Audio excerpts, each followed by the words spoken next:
दोस्तों, आज आप लोगों के बीच में चंद्रधर शर्मा गुलेरी जी के द्वारा रचित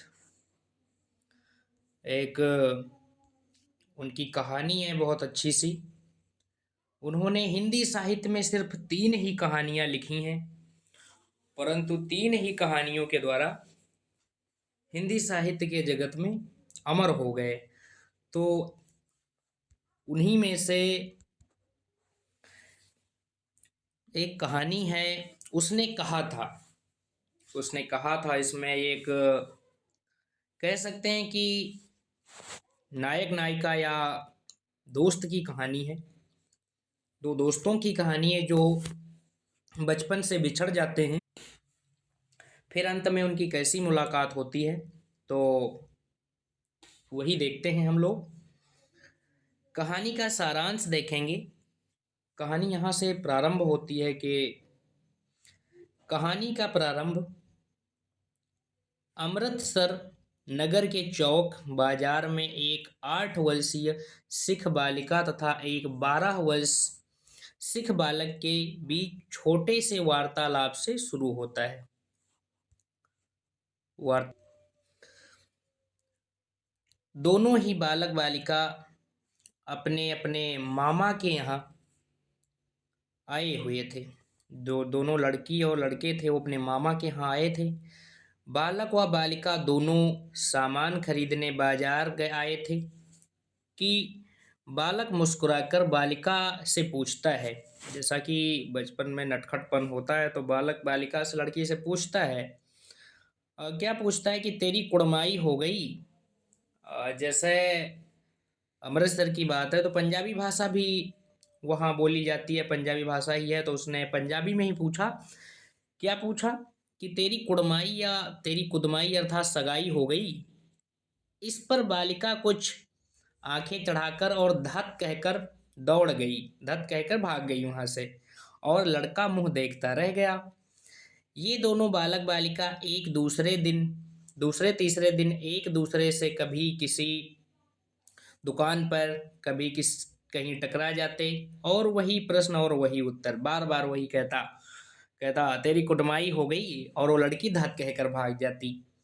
एक दिन ऐसा हुआ कि बालक ने वही प्रश्न पूछा और बालिका ने उसका उत्तर लड़के की संभावना के विरुद्ध दिया और बोली, हाँ हो गई। अब जरा सोच कर देखिए उस लड़के पर क्या बीता होगा। जैसा कि शीर्षक ही है, उसने कहा था। क्या कहा था, देखते रहिए।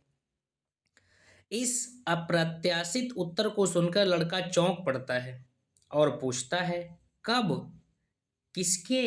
जिसके प्रत्युत्तर में लड़की कहती है, कल, देखते नहीं, यह रेशम से कढ़ा हुआ सालू। और यह कहकर वह वहां चली जाती है, वहां से भाग जाती है। यह कहकर वह चली जाती है, परंतु लड़की के ऊपर मानो वज्रपात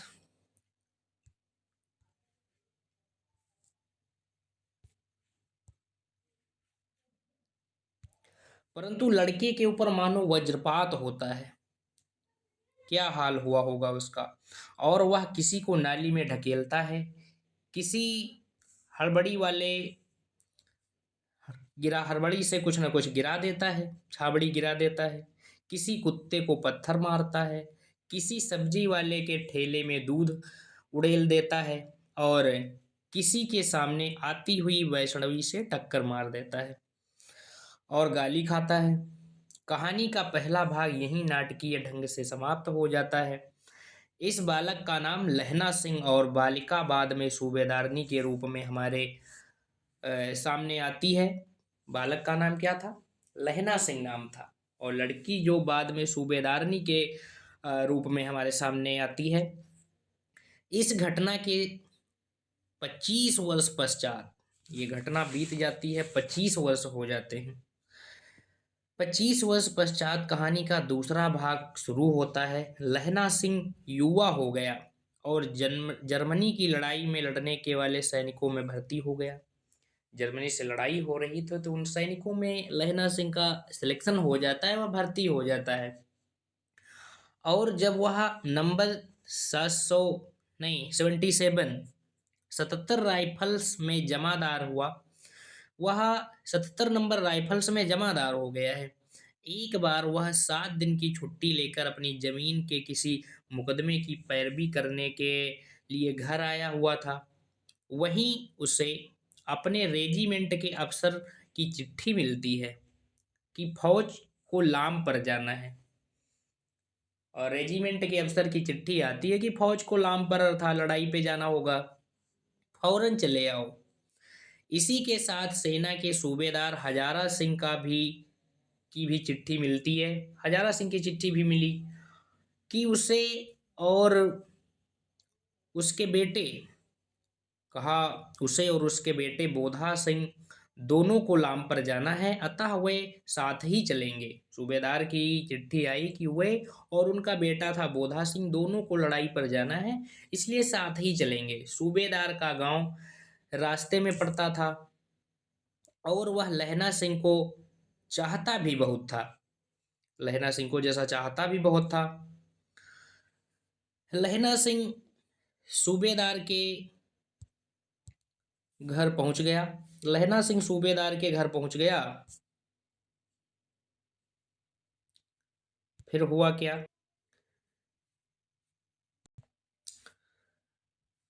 लहना सिंह सूबेदार के घर पहुंच गया। जब तीनों चलने लगे तब अचानक सूबेदार लहना सिंह के लहना सिंह से कहा है कि उसकी पत्नी सूबेदारनी उसे जानती है। जब वो चलने लगे तो अचानक सूबेदार लहना सिंह से कहता है, क्या कहता है? कि उसकी पत्नी सूबेदार की पत्नी लहना सिंह को जानती है और वह उसे बुला रही है। लहना सिंह को आश्चर्य होता है। अब जरा सोच कर देखो कि कहीं गए हो और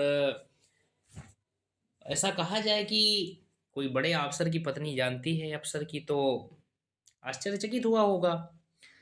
आश्चर्य होता है कि सेना के क्वार्टरों में तो वह कभी नहीं रही, पर जब अंदर मिलने जाता है तब सूबेदार ने उसे कुड़माई हो गई वाला वाक्य दोहराकर 25 वर्ष पहले की घटना का स्मरण दिलाती है। वही पुरानी वाली बात जो कहता था तेरी कुदमाई हो गई या कुड़माई हो गई और वो धत कहकर भाग जाती थी। क्या दृश्य रहता होगा। तो 25 वर्ष पहले की घटना का स्मरण दिलाती है। और अब वह कहता है कि किस तरह उस समय उसने एक बार घोड़े की लातों से उसकी रक्षा की थी। और कहती है जिस प्रकार उसने घोड़े की लातों से रक्षा की थी उसी प्रकार उसे उसके पति और एकमात्र पुत्र की भी रक्षा करे। वह उसके आगे अपना आंचल पसार कर भिक्षा मांगती है। कौन? लड़की वही लहना सिंह के सामने। यह बात लहना सिंह के मर्म को छू जाती है।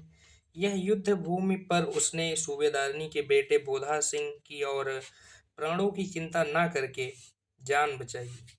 जब युद्ध भूमि में दोनों गए तो उसने वही बात याद की और अपने सूबेदार साहब और उसके बेटे जो सूबेदारनी थी उसके बेटे बोधा सिंह की भी जान बचाई। पर इस कोशिश में वह स्वयं घातक रूप से घायल हो गया। उसने अपने घाव पर बिना किसी से कहे कसकर पट्टी बांध ली और इसी अवस्था में जर्मन सैनिकों का मुकाबला करता रहा। शत्रु पक्ष की पराजय के बाद उसने सूबेदारनी के पति सूबेदार हजारा सिंह और उसके पुत्र बोधा सिंह को गाड़ी में सकुशल बैठा दिया और चलते हुए कहा, सुनिए तो सूबेदारनी को सूबेदारनी को ही चिट्ठी लिखो कि मेरा मत्था टेकना लिख देना। सूबेदारनी को चिट्ठी लिखो और लिख देना मेरा मत्था टेकना, और जब घर जाओ तो कह देना कि मुझसे जो उन्होंने कहा था वह मैंने कर दिया। सूबेदार पूछता ही रह गया, उसने क्या कहा था कि गाड़ी चल दी। बाद में उसने वजीरा से पानी मांगा और कमरबंद खोलने को कहा, क्योंकि वह खून से तर था। मृत्यु सन्निकट होने पर जीवन की सारी घटनाएं चलचित्र के समान घूम गईं और अंतिम वाक्य जो उसके मुंह से निकला वह यह था, उसने कहा था, इसके बाद अखबार में छपा कि फ्रांस और बेल्जियम 68 सूची 68 सूची मैदान में घावों से मरा। नंबर 77 सिख राइफल्स जमादार लहना सिंह। इस प्रकार अपनी बचपन की छोटी सी मुलाकात में हुए परिचय के कारण उसके मन में सूबेदारनी के प्रति जो प्रेम उदित हुआ था, उसके कारण ही उसने सूबेदारनी के द्वारा कहे गए वाक्यों को स्मरण रखा। उसके पति और पुत्र की रक्षा करने में अपनी जान दे दी, क्योंकि यह उसने कहा था। और जैसा कि इसी से शीर्षक भी बनता है कि उसने कहा था। बहुत अच्छी कहानी रही। उसने कहा था, क्या कहा था? आप लोग कमेंट बॉक्स में नीचे बताइए। जय हिंद दोस्तों।